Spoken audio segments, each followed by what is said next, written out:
Can you start with your name, when you came to Pingree and your current positions? My name is Susan Kinney. I am, my official title is Associate Director of College Counseling. And I came to Pingree 10 years ago. This is my 10th year. And my other roles, I am also a parent of one graduate and a current junior. I also help facilitate the Girls Affinity Group, and I'm an advisor as well. Fun fact, Mrs. Kinney is also my college counselor. That's right. We were a good team. So what's it been like working at Pingree? Incredibly fulfilling for the most part. I really like my job. I like the Pingree students. I like my coworkers. No place is perfect, I will say that. So there are things that are sometimes disappointing.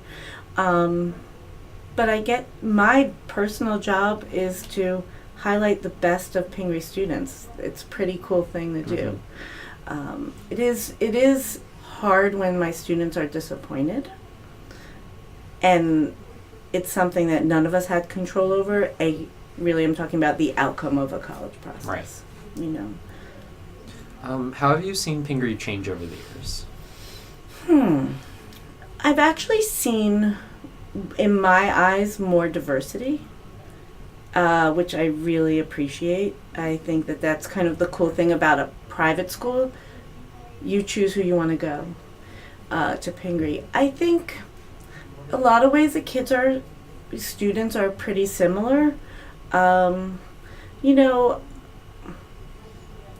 If I had to really point to I don't think there have been any major seismic shifts in how I view like the ethos of Pingree. I think they're motivated kids. The students are motivated.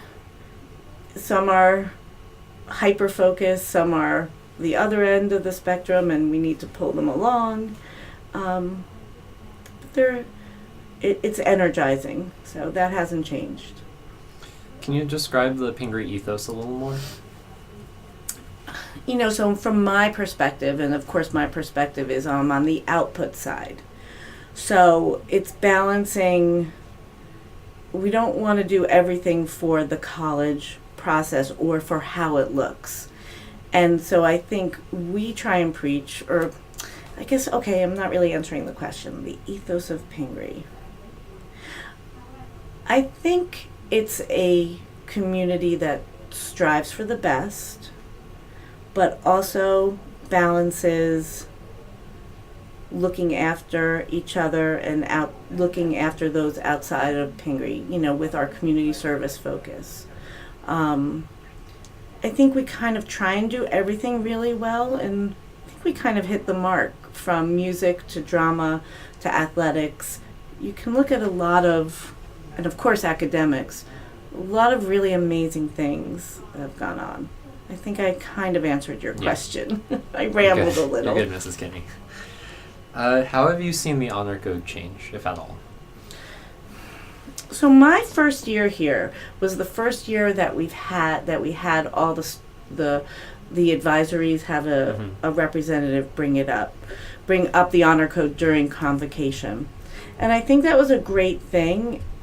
It's funny, I think in the beginning during advisory, we focused a lot on hammering home the honor code, and I do use that word intentionally, hammering home, because I think it was a little bit of overkill to the students where they would roll their eyes and say, here we go again.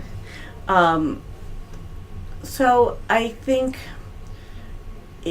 I think that people have the powers that be, the students, the administration has kind of let the honor code speak for itself rather than trying to force it onto students as something like we need to talk about.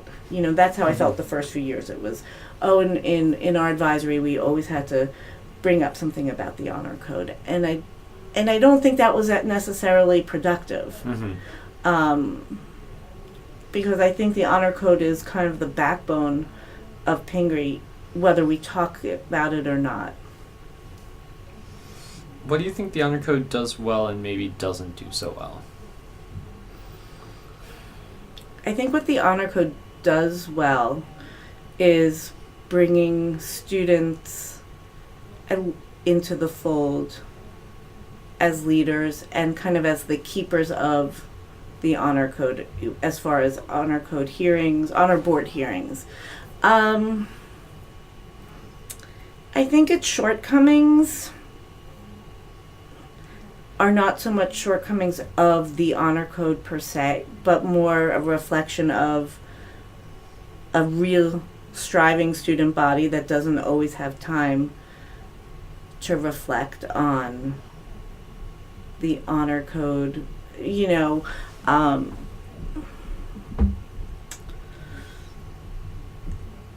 to live it the way maybe it should be lived because we're so busy. Mm-hmm. And I don't think that's something you can fix by the honor code. I think that's a societal problem. I think the fact that the honor code is there, it at least is something that we can point to and say, we are trying. Again, it goes to that, I say this a lot, nothing's perfect. But I'm proud that we have it. Mm-hmm. Do you think that, can you maybe describe a balance in which we discuss the honor code enough where we can maybe instigate a change in the kids? That's a great question, and one,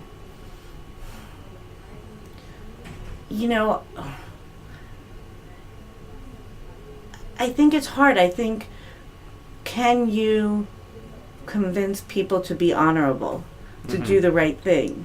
How do you do that? I think you do it by putting the right people as leaders who are, and I don't just mean leaders of the honor board, but your academic leaders, your drama leaders,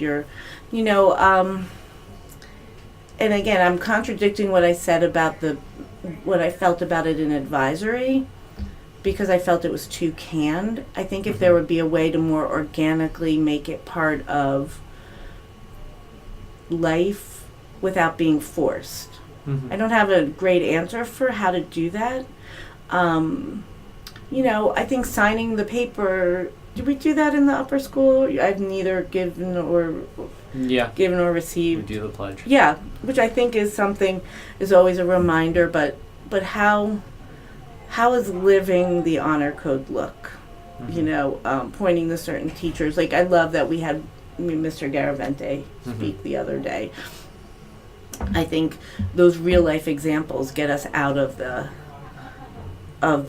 kind of bubble of Pingree and what it means to be honorable. I think sometimes people look at the honor code, but which I think is societal, as, oh, I don't want to break the honor code because I don't want to get in trouble. But how could we go one step further with that and say, how can I live the values of the honor code instead of using it as a punitive? Mm-hmm. And I don't know if I have a good answer. That's okay. That's okay. It's a great question. How do you think the honor code fits into the college counseling, college admissions process? That's interesting. I do think, it's something that on a very just kind of housekeeping level, when we are asked, has a student had a violation? Mm-hmm. We say yes. We're an honor code school. We report everything, because not all schools do. So that's one way that we really live the honor code. We don't sweep it under the rug. In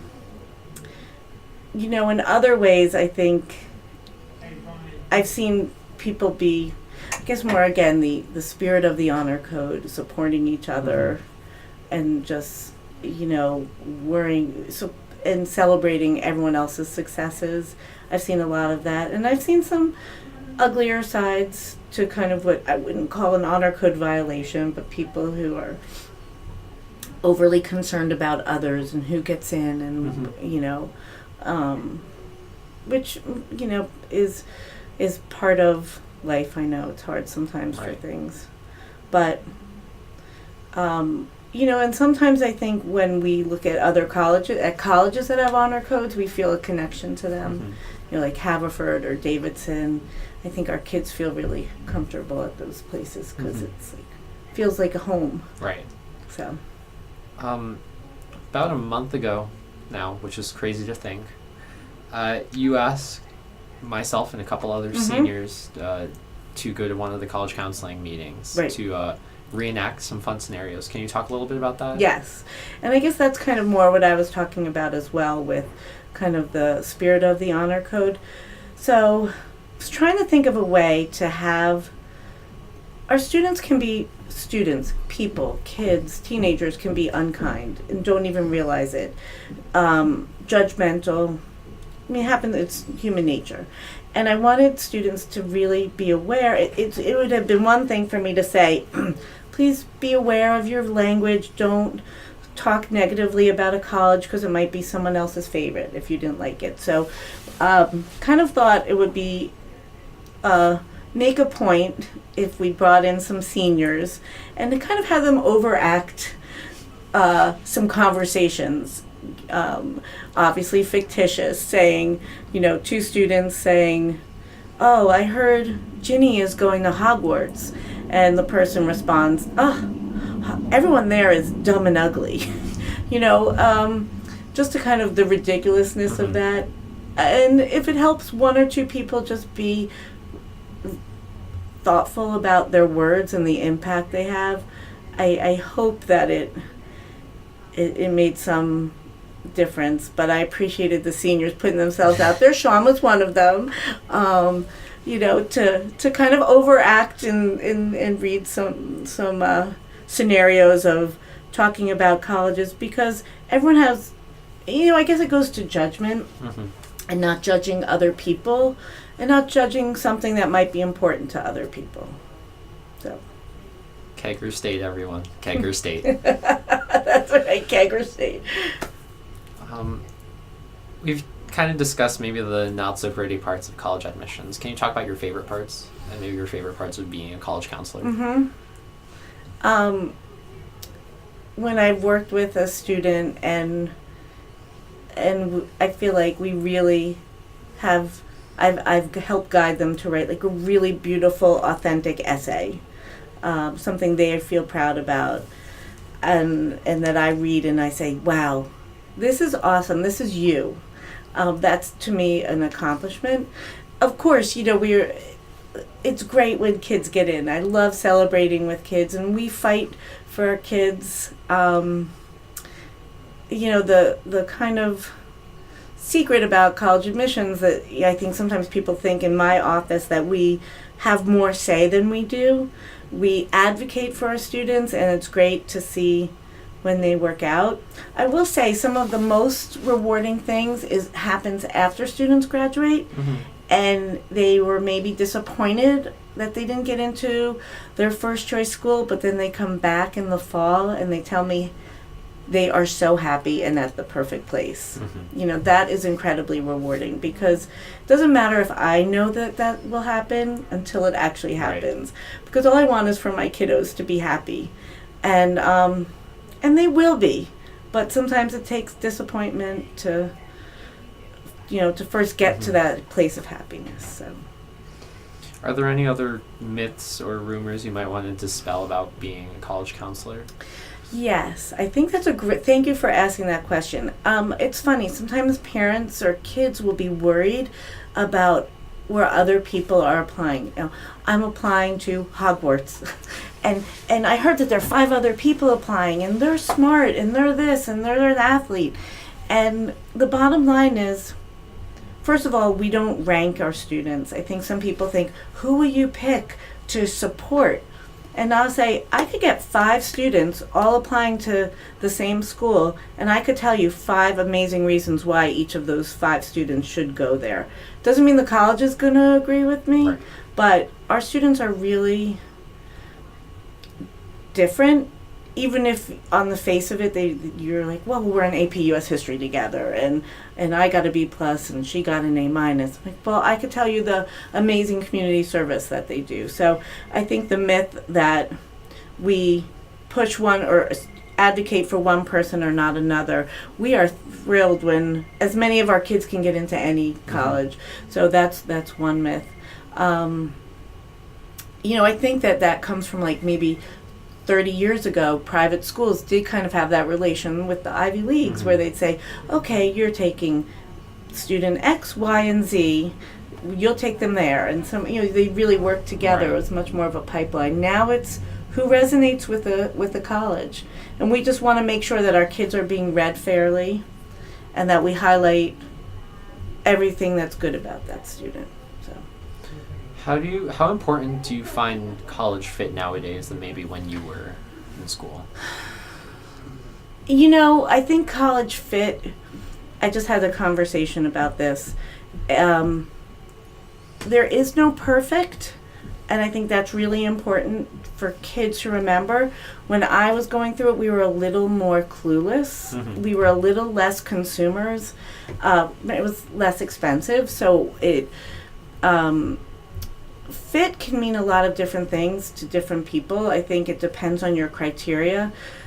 Finding your people. Some people want something so different than Pingree. Some people are comfortable with a Pingree-like atmosphere. Some people want big-time athletics. So I think what you envision for college is important, but also to be flexible with that fit, what that means. But yeah, when we went through it, we filled out applications by hand. So we didn't apply to 10 or 12. Mm-hmm. That would have been crazy. And so the Common App has helped. But yeah, that's a fit is it meets your criteria for your academics, socially, and just where you see yourself. And those are pretty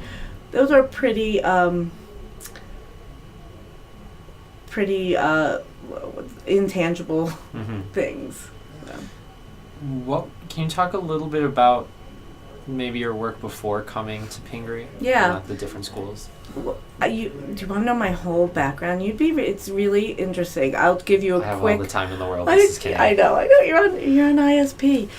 I graduated college with an industrial organizational psychology degree, thinking I'd work in human resources. Mm-hmm. My first job was 101st floor of the World Trade Center, working for Shearson Lehman Hutton, which is now Lehman Brothers, or was Lehman Brothers. And so it was a big stockbroker, but I helped with recruiting. Mm-hmm. So I always knew working with people. And then I started to get a master's degree in industrial organizational psych, but I taught a Psych 101 class and realized I loved the teaching part. I never thought I would be a teacher. And then I ended up getting a Master of Arts in Teaching for history. And I taught history for 7 years. I taught in Maryland on an Army base, Fort Meade, which is part of NSA. Mm-hmm. And it was really cool. It was a really cool experience. Big public school. I had 35 kids in the class, and I had 5 classes. Then we moved to Pennsylvania, where I got a job in college admissions. I worked at Lafayette College. Wanted to try something different, and I really liked that because it kind of combined my old recruiting with my very first job, and it was good. It was interesting learning how Lafayette recruited, Lafayette evaluated. I worked there for 7 years, and then I got a call from John Leaf asking me if I wanted to come and work as a college counselor, and I thought that would be great to kind of marry my old life as a teacher with my admissions, and now I've been here for 10 years. What are some of the differences between being a recruiter and then on the other end as an admissions officer? Absolutely, great question. Working at Lafayette in admissions, it was you're on the road, you're visiting schools, you're getting to know students on the road. So it's physically a little more demanding, and then you go into reading applications, and it is in the morning till night. You have files and you're going through them, but they're files. They're not real people. Right. So it's easy to get attached to someone you're reading, or you met a student and you love them and you advocate for them, and then if they don't get in, you get over it pretty quickly. Mm-hmm. On the other side, you get so invested in your students at the college counseling side. You want, where I used to say the difference is now I don't, I'll stay up at night worrying about kids. Are they going to be okay? If they don't get into this school, because I know how unpredictable things are. So I really worry about disappointment and my kids being happy, where on the other side, it was more physically taxing, but less emotionally taxing. So I guess my next question is, what's it been like raising two girls through Pingree, and maybe how some of the differences they've gone through? It's a great question, because I think it's given me really great view of Pingree through, and I have two girls. One, they're very different, but also how it's hard to be sometimes like a B plus student at Pingree, and I saw that through my kids' eyes. But I think it's helped me be more empathetic. But my older daughter really found her place in athletics. That was her thing, and that was where she could feel good about it. So it was great. I got to know parents sitting on sidelines, rooting for Pingree, but watching her navigate, and I feel very fortunate to have been able to become part of the Pingree community as a parent, because I think it really informs the work I do as a college counselor. More empathy, more just what our kids go through, no matter where they are on the spectrum, whether they're the straight A perfect score kid or the kid who's like struggling to get those B's. And with my other daughter, she found her place with the outing club and the green group, and just a great group of friends, and probably a little stronger student than her sister. She loved AP art history this year. And it was great to see the teachers through my kids' eyes. I think that was another thing. I feel so lucky when I sit there as a parent on Parents' Day and see how amazing our faculty is. They're amazing. They're amazing people. But again, I think it's also let me be part of the Pingree community. And I feel like Pingree has allowed me, and the parents have allowed me, I really feel like I could balance both. I don't feel like I'm ever, sometimes someone will ask me a question at a soccer or at a lacrosse game about college, and I don't mind, because they're pretty respectful about it. So. All right. Mrs. Kinney, I'm just about done with all my questions. Do you have any maybe last stories or tips or things you want to tell people who might be listening? Yes, I've been full of life advice, which I've mentioned a little bit throughout this.